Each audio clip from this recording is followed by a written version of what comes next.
Door ஸ்டெப்போட புதிய வீடியோலோட்டு எவருக்கும் சொல்லுதான். இன்னத்த வீடியோலனா வேர்பூல் வாஷிங் மிஷின் என்ன கம்ப்ளைண்ட்னா மோட்ரு மட்டும் ஒர்க் ஆனதில்ல, தண்ணி எடுக்குது எல்லாமே பண்ணுது, பட் மோட்ரு மட்டும் ஒர்க் ஆனதில்லைன்னு தான் கஸ்டமரோட கம்ப்ளைண்ட்டு. ஜஸ்ட் அதை நமக்கு செக் பண்ணிக்கலாம். செக் பண்ணும்போது என்னென்னா மோட்ரெல்லாம் ஓடுனதில்லை. அதுக்கு என்ன பண்ணணும்னா பேக்கில் அந்த கவர் ஃபஸ்ட்டு வந்துட்டு ரிமூவ் பண்ணணும். ஏன்னா வேறு யாரோ வந்து பார்த்துருக்குன்னு சொன்னேன். அதனால் நம்மளே ஓன் பண்ணி ஜஸ்ட்டு வந்து ஓன் பண்ணி பார்த்துட்டு எல்லாமே ஓப்பன் பண்ணி பார்க்குறோம். கவரை ஓப்பன் பண்ணதுக்கப்புறம் நம்ம மோட்டருக்கு பெல்ட்டு ஏதாவது லூஸ் ஆகிருக்கான்னு ஃபஸ்ட்டு ஃபுல் பார்த்துக்கலாம். ஏன்னா பெல்ட்டு லூஸ் ஆனாலும் மேலான பெல்ட்டு கட் ஆனாலும் இந்த மாதிரி மோட்ரு ஓடாமல் இருக்கும். ஏன்னா மோட்ரு வந்து ஒரு சவுண்டோ நாய்ஸோ எதுவுமே வரணுதில்லை, ஃபுல்லாக டெம்மியாக தான் இருக்குது. பட் இன்லெட் வால்வு இல்லைன்னா ட்ரெயின் மோட்ரு எல்லாமே ஒர்க் ஆகுது. பார்க்கும்போது நேராக பார்த்துக்கோங்க. அது கப்பாசிட்டர் பக்கத்தில் வேணும் வயரும் வந்துட்டு கட் ஆகிருக்கு. அதனால வந்துட்டு என்ன ஆகுங்கிறது உங்களுக்கே தெரியும். ஸ்டார்டிங் வோல்டேஜ் எடுக்காது. ஸ்டார்டிங் வோல்டேஜ் எடுத்தால் மட்டும்தான் மோட்ரு வந்துட்டு ரன் ஆகும். ஓகே, அப்போ அதுக்கு என்ன பண்ணணும்னா நமக்கு கப்பாசிட்டர் ஃபுல் செக் பண்ண வேண்டிய விதம் என்னன்னு இதுக்கு முன்னாடி சொல்லியிருக்கேன். அதே மாதிரி ஒரு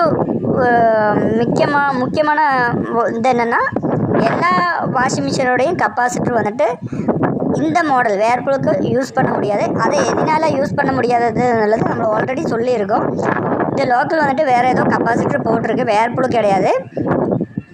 வேறு ஏதோ கப்பாசிட்டர் போட்டதுனால தான் இந்த மாதிரி ஸ்பார்க்கு வரும். இல்லைனா வயர் கட் ஆனதெல்லாம் வந்துட்டு அந்த மாதிரி இருக்கும். இல்லைனா காய பிடிச்சாலும் கட் ஆகலாம் நார்மல் கண்டிஷனில். இது லோக்கல் பண்ணையினால தான் அந்த மாதிரி ஆயிருக்குன்னு சொல்லலை. எதுக்கு நம்ம செக் பண்ணும்போது கப்பாசிட்டர் பிரச்சனை இருந்துச்சு. அதனால் நம்மக்கிட்ட வேர்பூலோட கப்பாசிட்டர் இருக்கிறது போட்டு செக் பண்ணி பார்த்துக்கலாம். ஃபஸ்ட்டு வேர்பூலோட கப்பாசிட்டர் நம்மக்கிட்ட இருக்குது.